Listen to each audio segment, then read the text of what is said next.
우리 함께 5장 1절에서 12절 말씀을 함께 한 목소리 읽습니다. 시작. 예수께서 무리를 보시고 산에 올라가 앉으시니 제자들이 나아온지라.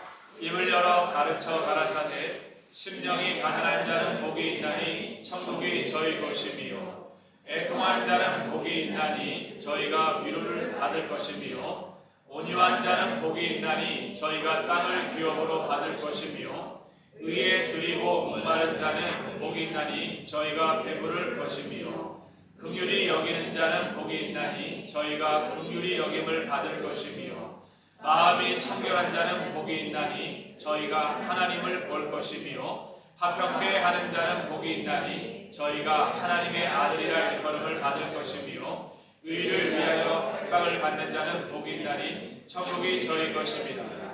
나를 위하여 너희를 욕하고 핍박하고 거짓으로 너희를 거스려 모든 악한 말을 할 때에는 너희에게 복이 있나니 기뻐하고 즐거워하라. 하늘에서 너희의 상이 큽니다.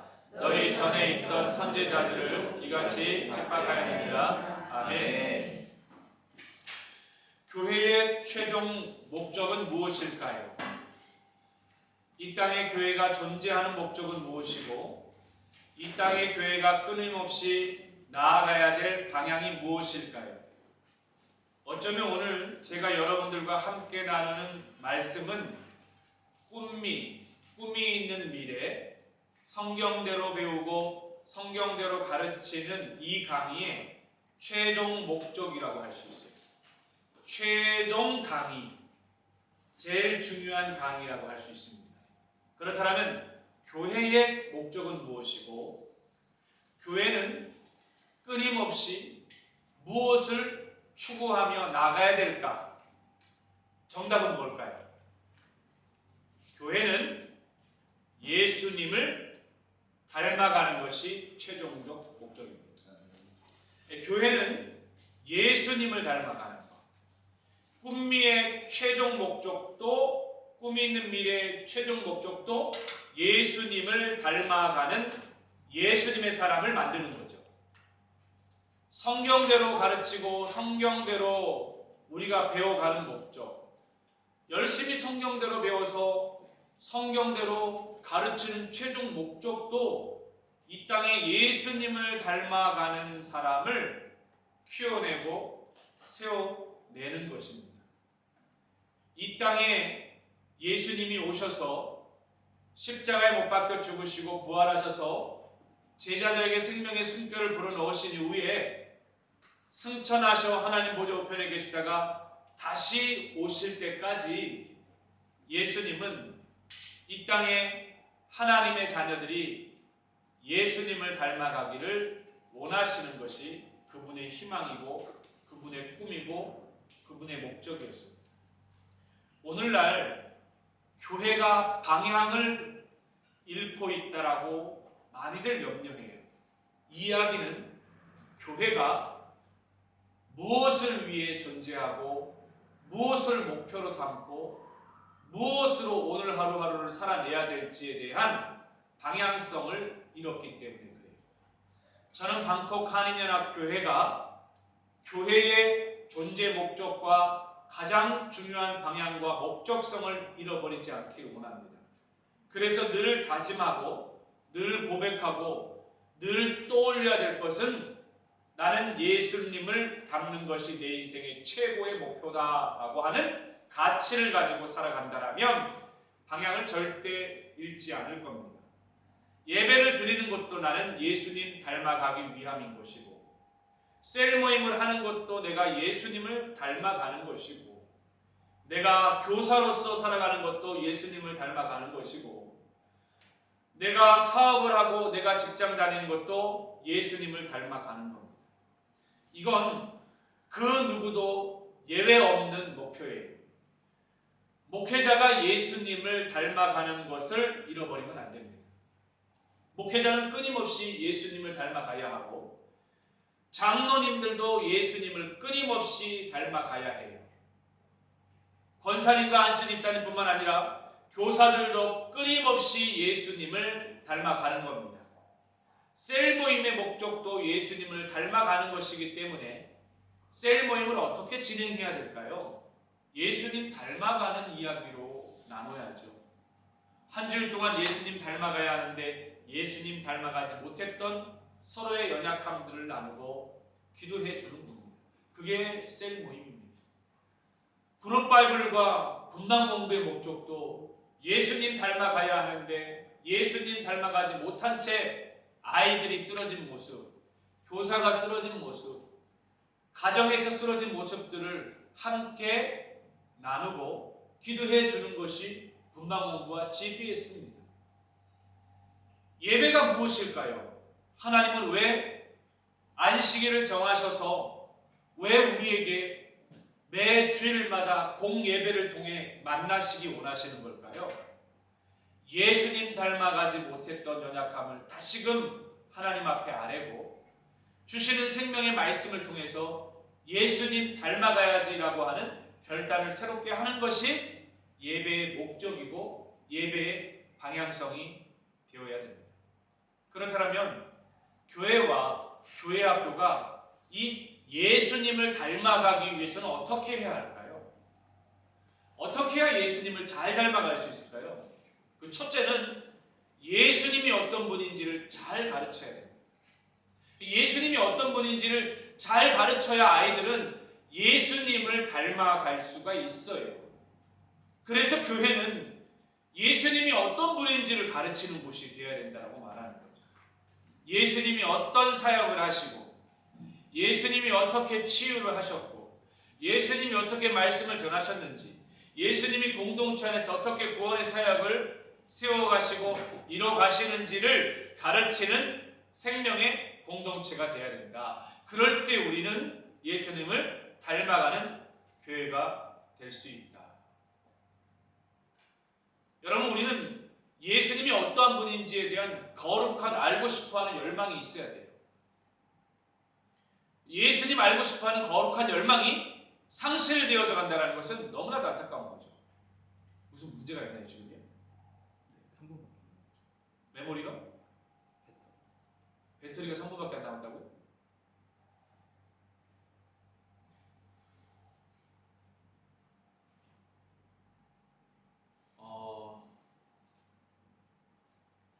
예수님을 좀 잘 가르치고 싶은데 이 환경이 안 따라.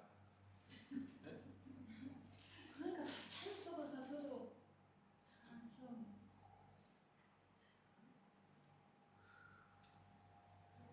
예수님을 닮아가려면 예수님이 어떤 분인지를 잘 알아야 되는데 예수님이 어떤 분인지를 잘 알기 위해서는 우리가 성경에 집중하지 않고서는 안 돼요. 그러니까 하나님의 말씀을 떠나서 예수님이 어떤 분인지를 잘 알기 원한다. 이건 거짓말입니다. 예수님이 어떤 분인지를 닮아가기 원하는 사람은 제일 먼저 특징이 하나님 말씀을 굉장히 사랑하고 그 말씀을 가까이 해요. 그러니까 말씀 없이 예수님을 닮아간다라고 하는 거짓과 공갈을 치면 안 됩니다. 일주일 내내 말씀도 전혀 경험하지 않고 말씀을 가까이 하지도 않고 말씀을 읽지도 않고 말씀을 듣지도 않고 그 말씀을 묵상하지 않으면서 예수님을 닮아간다? 천만의 말씀입니다. 여러분 거짓말하면 안 돼요.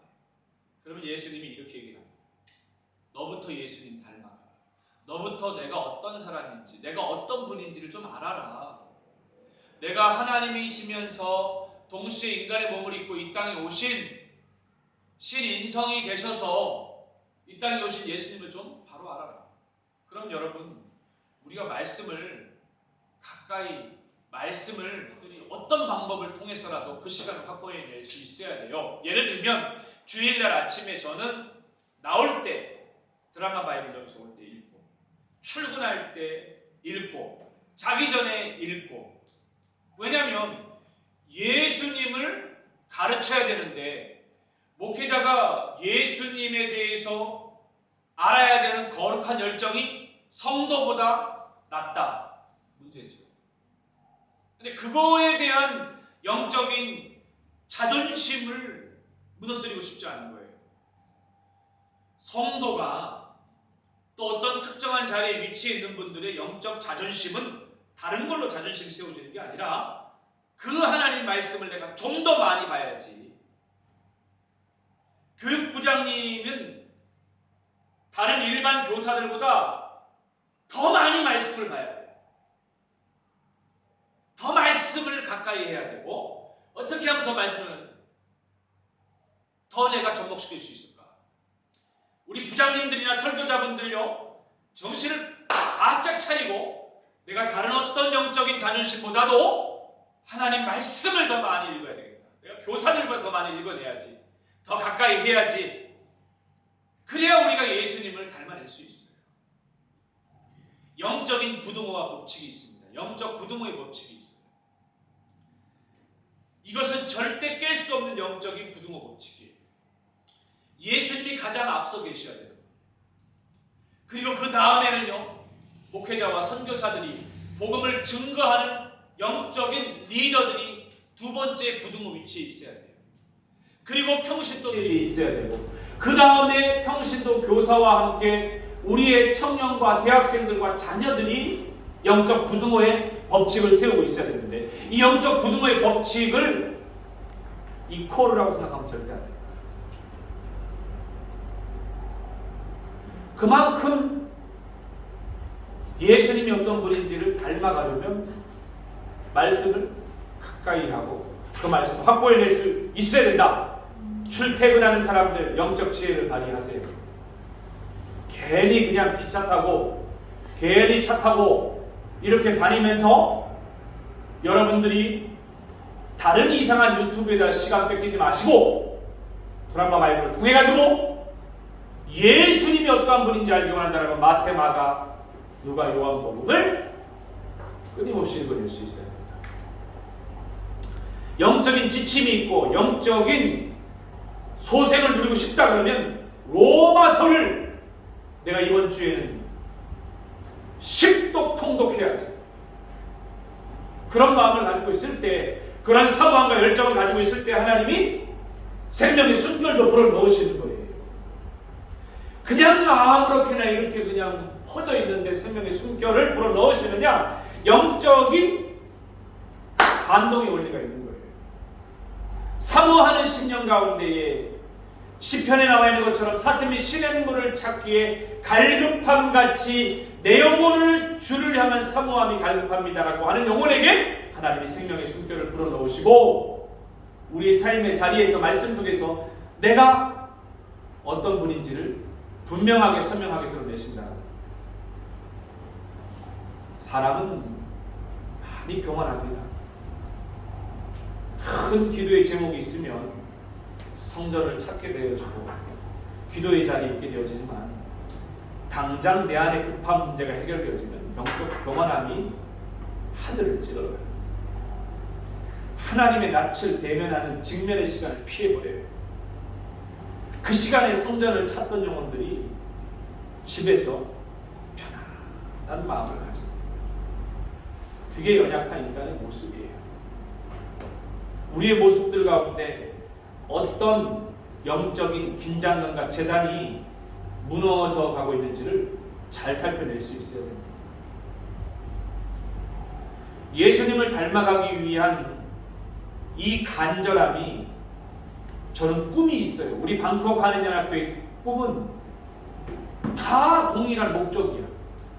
다 예수님 닮아가는 어린아이, 교사, 성도, 목회자가 되었으면 좋겠어요. 목회자가 완성되었다라는 교만함에 빠지지 말고 끊임없이 주님 앞에 하스테반 목사님이 말했던 것처럼 주의 오심을 예배하는 자라고 하는 슬로건처럼 주의 오심을 예배하는 자만큼 주의 오실 때까지 예수님을 닮아가는 생명 공동체가 되기를 원합니다.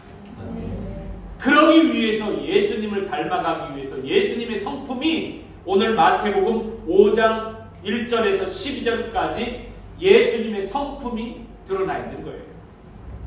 거기 보면 예수님의 성품이 5장 1절에 2절에 보면 입을 열어 가라사대 예수님의 첫 번째 성품은 심령이 가난한 자가 복이 있다. 이게 예수님의 성품입니다. 심령이 가난하다는 거죠. 살아가면서 우리가 예수님의 성품을 닮아야 될 것 중에 하나가 뭐냐면 심령이 가난하다라는 거예요. 심령이 부요했으면 좋겠는데 왜 하나님은 복 있는 자를 말씀하시면서 심령이 가난한 자가 복이 있다라고 얘기를 했을까요? 여기서 심령이 가난함을 뭘 말하느냐? 세상 것은 비워지고 하나님의 것으로 채워지는 것을 얘기하는 거예요. 반어법적입니다. 심령이 가난하다. 우리 심령 안에 세상의 것이 완전하게 비워지는, 그럴 때 하늘의 것이 부어질 수 있는 카파시티, 용적 불변의 법칙이 있습니다. 용적은 변하지 않아요. 우리 마음 안에 100%가 있다라면, 세상의 100%가 채워져 있다라면 절대 하나님의 것, 하늘의 것 100%가 채워질 수 없습니다. 세상의 것이 밀려나는 만큼, 세상의 것이 빠져나가는 만큼, 세상의 세속이 빠져나가는 만큼, 세상의 욕심이 빠져나가는 만큼, 세상을 향한 갈망이 빠져나가는 만큼 우리는 하늘의 것, 하나님의 것, 하늘의 것으로 채움받을 수 있습니다. 그러니 심령이 가난한 거죠. 예수님은 세상의 것들이 완전히 비워진 하늘의 것으로 가득 찬 분이셨습니다. 우리가 예수님을 닮아간다는 것은 다른 것이 아니라 바로 하나님, 내 심령에 세상의 것이 비워지게 하시고 그 비워진 것에 하나님의 것을 채워지게 해주십시오. 예수님의 마음으로 채워지게 하시고 성령으로 채워지게 해주십시오. 두 번째 예수님의 마음은 애통하는 예수님의 마음을 닮아 나가야 됩니다. 이 애통하다라는 것은 슬퍼하고 통회하는 것을 말해요. 슬퍼하고 통회하는 것이. 나의 애통함은 무엇인가? 예수님의 애통함은 자신을 위한 애통함은 한 번도 없었습니다. 마태, 마가, 누가, 요한복음을 보면 예수님이 애통하여 부르짖는 것은 전부 다 우리를 위한 애통함이셨어요. 잃어버린 영혼을 위한 애통함. 우리는 이것을 닮아야 됩니다. 나 말고 다른 사람을 위한 애통함이 있는가? 다른 사람의 아픔을 들었을 때 애통함이 있는가? 다른 사람의 상처와 다른 사람이 아파하며 울고 있을 때 함께 울어줄 마음이 있는가? 나밖에 모르는 세대 안에서 누군가를 향해서 눈을 돌릴 수 있는 영적인 것이 우리 가운데 필요하다. 들어가라.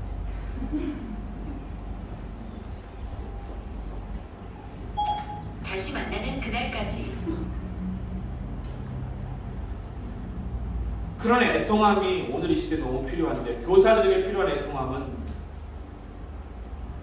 영혼을 잃어버리지 않는 애통함이 있어요.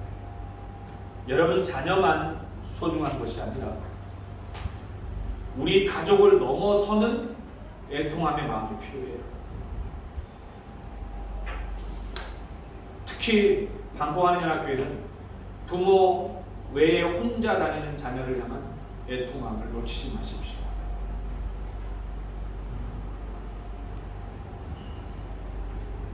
예수님의 성품은 온유함입니다. 이 온유는 말했죠. 야생말에서부터 나왔다고. 길들여진 야생말. 그래서 온유함은 야생말을 길들일 때 어떻게 한다고 그랬어요? 눈에 안대를 씌우고 한 3m 되는 끈을 묶어서 기둥에 세워놓고 몇 주째 음식을 주지 않은 채 그 말을 길들일 때 어떻게? 눈에 안대를 벗기고 말밥을 주면서 당근을 주면서 혹은 말에 지푸라기를 주면서 그때 길들일 때 채찍으로 길을 들이면 이 말은 앞에 낭떠러지가 있어도 말을 조련하는 조련사의 명령에 따라 움직입니다. 낭떠러지가 있어도 채찍질 하게 되어지면 그 낭떠러지를 향해서 뛰어 넘어가는 게 말이고, 아무리 앞에 먹을 것이 있더라도 고삐를 잡아 당기면 멈춰설 수 있는. 그래서 이 온유함이라는 것은 거친 야생마 같은 우리를 말하는데 예수님의 말씀에 잘 길들여진 것이 온유함의 진짜 의미다. 진짜 온유함.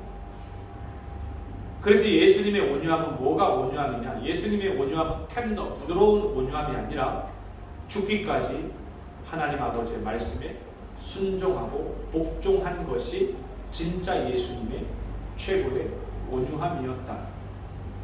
여러분들은 이러한 순종과 이러한 예수님의 말씀에 귀를 기울이고 움직일 수 있는 그러한 온유함의 성품을 우리가 필요합니다. 의에 줄이고 목마른 자, 무엇이 옳은지. 의는 진리와 연결되어집니다. 의는 바르다라고 얘기해요. 이 의의 시작점은 예수님입니다. 우리는 아무리 의로울 수가 없어요. 우리 의로울 수가 없습니다. 그래서 이신칭의나 이신득의처럼 우리는 의롭지 않는 자들이지만 로마서의 말씀을 인용해서 본다면 아브라함을 가리켜서 아브라함이 하나님을 믿음에 그를 의롭게 여기셨다는 것처럼 의의 시작은 하나님을 믿는 것으로부터 시작되었습니다. 근데 의에 줄이고 목말라, 배고픔에 대한 거죠. 우리가 배가 고프면 음식을 향하는 갈급함이 있잖아요. 그걸 먹어야 된다는 허기진 것을 달랠 수 있어야 되는데 바로 의는 믿음을 향한 목마름이고 믿음을 향한 허기짐입니다. 그러니까 이 시대에 우리가 살아가면서 나의 목마름과 나의 허기짐을 뭘로 채우느냐. 나의 목마름이 운동이고 나의 목마름이 여가를 즐기는 것이고 나의 목마름이 명품을 찾는 것이고 나의 목마름이 쇼핑을 하는 것이고 나의 목마름이 다른 어떤 그 어디에 있다라는 거죠. 근데 정작 우리의 중요한 목마름은 믿음이 되어야 된다. 나의 목마름은 믿음이어야 된다. 그래서 그 목마름을 채우기 위해서 수가성 시냇가에 생수의 근원 되시는 예수 그리스도를 만나야 해결되는 것처럼 우리의 의의 목마름은 예수님으로만 해결될 수 있고 해결될 수 있다.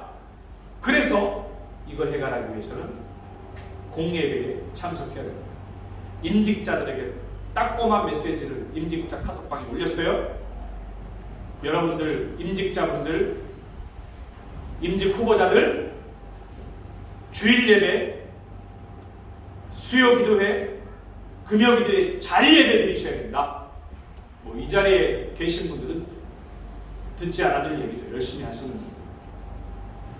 그러면서 임직 후보 피택되어진 이 시간들을 통해서 예배가 의에 대한 목마름이 제대로 채워지지 않으면 임직받고 나서도 예배 생활이 엉망이 된다. 그만큼 예배 생활이 중요한데 그 예배 생활이 엉망이 되어지면 어떻게 되겠어요?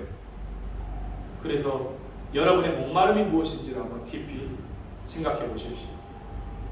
긍휼히 여기는 것. 이 긍휼은 자비라고도 하지만 이 긍휼은 예수님의 본성이기도 합니다. 누군가를 좀 긍휼히 여겨주셔요. 좀 마음에 덜 들더라도 긍휼히 여기세요. 여러분의 기준을 높이지 마시고 여러분의 기준을 낮출 필요가 있습니다. 어디까지 낮춰야 되느냐? 예수님이 형제 사랑을 70번씩 몇 번까지? 그 정도로. 그랬더니 어떤 사람이 설교를 했더니 그럼 뭐 포기하라는 거네요. 포기가 아니라 그만큼 형제 사랑에 대한 가치를 놓치지 말라. 그럼 이걸 가지고 고약한 습성을 가진 사람들은 이 말씀을 악용하면 안 되겠죠. 열심히 바르게 하되 그러나 우리에게는 긍휼히 여기는 것이 필요하다. 이 긍휼의 마음이 예수님의 마음이셨기 때문에 우리가 구원의 자리까지 나올 수 있었다라는 거죠.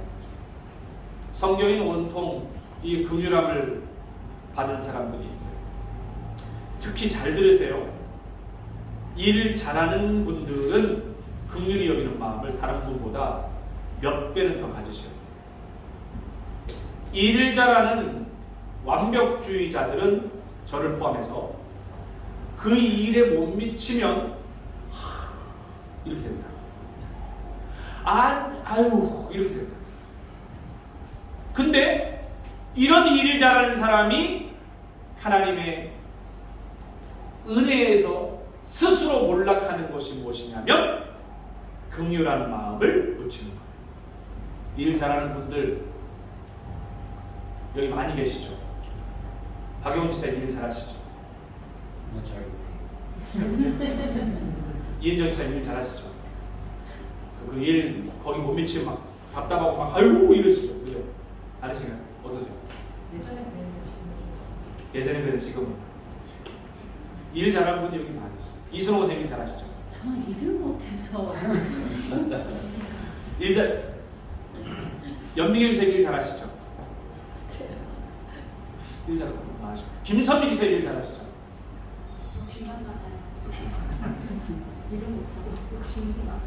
이 일을 잘하는 분들, 특별히 이 긍휼함에 대해서 하나님께 은혜를 구할 수 있어요. 예수님의 성품들. 마지막 마음이 청결한 자. 마음이 청결한 자. 마음이 깨끗한 사람은 하나님 보고 싶은 사람 마음을 좀 깨끗하게 하십시오.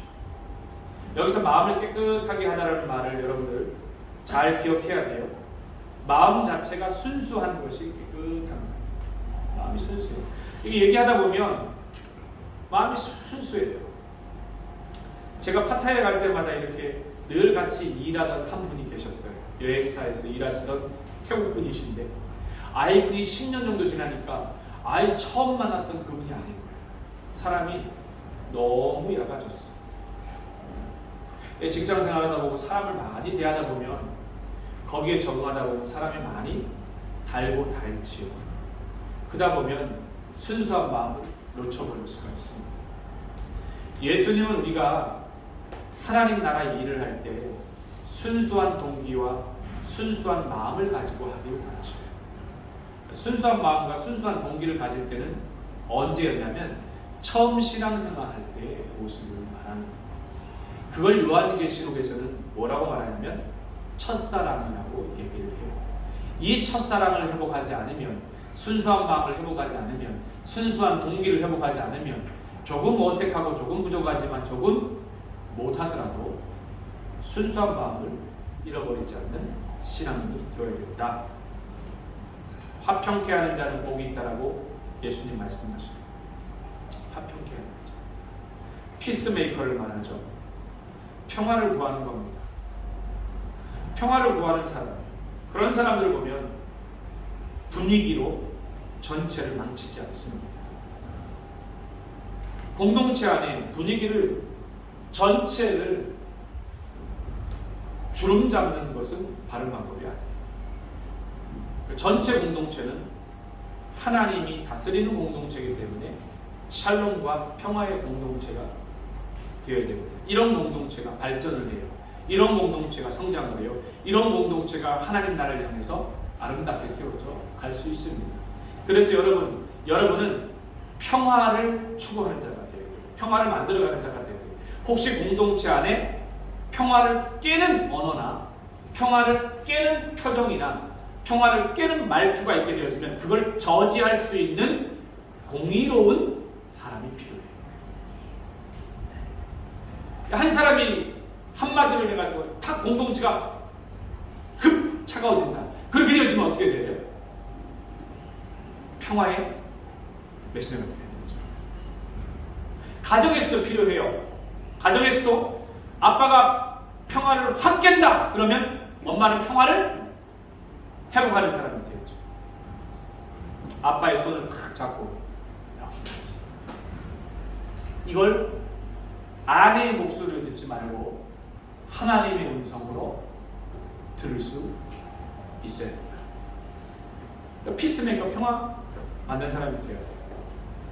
예를 들면 어떤 모임들을 딱 가질 때에 목회부에서 예를 들어서 우리를 부르는 별명이 있습니다. 우리가 카톡방의 이름이 독수리 삼형제입니다.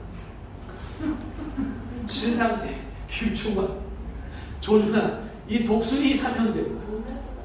독수리 5형제가 정상인데 독수리 삼형제가 딱 있는데 예를 들어가지고 올 때 제가 아침마다 올 때 먼저 저는 목회부 오피스의 문을 열고 안녕하십니까 왔습니다 이렇게 밝게 인사하죠. 격하게 동의해 주셔야 이게 제가. 근데 아니 누군가 이렇게 예를 들어가지고 딱 왔을 때 전사님이나 간사님이 목사님 안녕하십니까 이렇게 하고 있는데 이거는 딱 간사님이나 전사님 뭐라고 생각하겠어요? 무슨 문제 있구나. 목사님 싸웠구나. 저 무슨 기분 나쁜 일이구나. 이렇게 돼요. 아니 여러분 공동체 안에 누군가가 있을 때는 여러분 기쁘게 맞아줘야 돼요. 그런 것처럼 피스메이커가 되어주라는 거죠. 그러니까 초등 요새 혹은 다윗 이삭 사무엘반 그 안에서 보입니다. 즐겁고 행복한 공동체가 되도록 피스메이커가 되도록 해야 된다. 알겠죠? 한번 환하게 한번 웃어보세요. 환하게. 서로 마주보면서 환하게 지원아. 환하게라 그랬지. 환하게 웃어가 그랬나? 환하게. 유니언 스쿨도 그런 공동체가 돼요. 다음 주부터는 그래서 다시 간식이 시작되나요? 다음 주부터. 할렐루야. 제가 보니까 그걸 기다리고 있는 사람들이 너무 많은 것 같아서 그지? 환하게 기쁘게. 마지막 하나는요. 핍박받는 겁니다. 예수님을 위해서 핍박받는 사람들이 되어져야 돼요. 세상 속에서 예수님의 이름이 핍박받을 때 여러분 대신 예수님의 십자가를 져주는 사람들이 되길 바랍니다. 여러분 사회생활하면서 기독교인들을 핍박하는 사람들이 있고요. 교회를 비난하는 사람들이 있어요. 그때가 되어지면 여러분 아무 말 못하는 벙어리 되는 거 그거 예수님 다 보고 계십니다.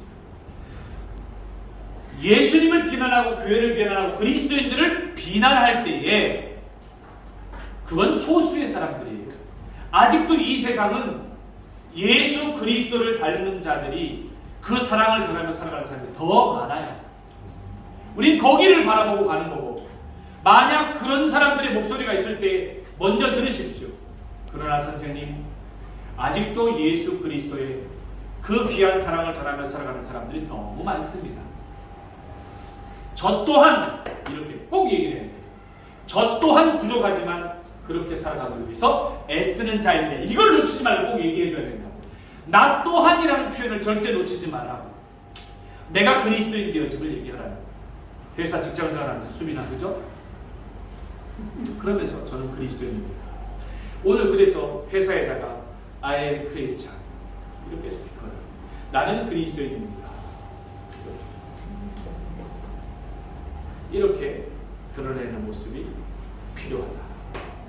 예수님을 닮아가기 위해서 이제 이걸 실현시키는 장이 가정 예배가 될 것입니다. 가정 예배를 통해서 부모님들이 배워나가고 자녀들이 배워나가고 똑같아요. 누가 가르치는 것이 아니라 부모님들이 가정 예배의 가장 중요한 가치는 우리 함께 예수님을 닮아가요. 따라합시다. 우리 함께 예수님을 닮아가요. 선생님들도 아이들이 가르칠 때 너희들 예수님 닮아가다 이런 표현 절대 쓰지 마세요. 너는 예수님 닮아가야 돼라고 말 절대 쓰지 마십시오. 이건 교육적이지 못한 표현입니다. 우리 함께 예수님을 닮아가요.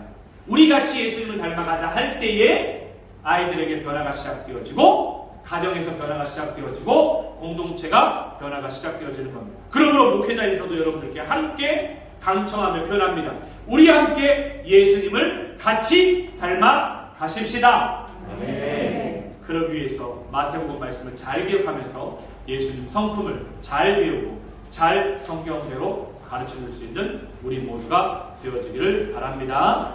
네. 기도하겠습니다. 하나님, 교회의 최종 목적은 하나님 그리스도인들이 잊지 않고 달려가야 될 길은 예수님을 닮아가는 것입니다. 우리 방공하리연합교회는 함께 예수님을 닮아감으로 함께 지어져가는 생명 공동체가 되게 하여 주옵소서. 오늘도 부서에서 드려지는 예배가 예수님 닮아가는 예배가 되게 도와 주시옵소서. 새롭게 3월 7일부터 시작되어지는 가정 예배 사역도 우리 모두 함께 예수님 닮아가는 은혜가 있게 하여 주시고 마태복음의 산상수훈의 팔복이 예수님의 성품이기에 우리 모두 이 예수님의 성품을 온전히 닮아갈 수 있도록 은혜를 베풀어 주시옵소서. 예수님의 귀하신 이름으로 기도합니다. 아멘.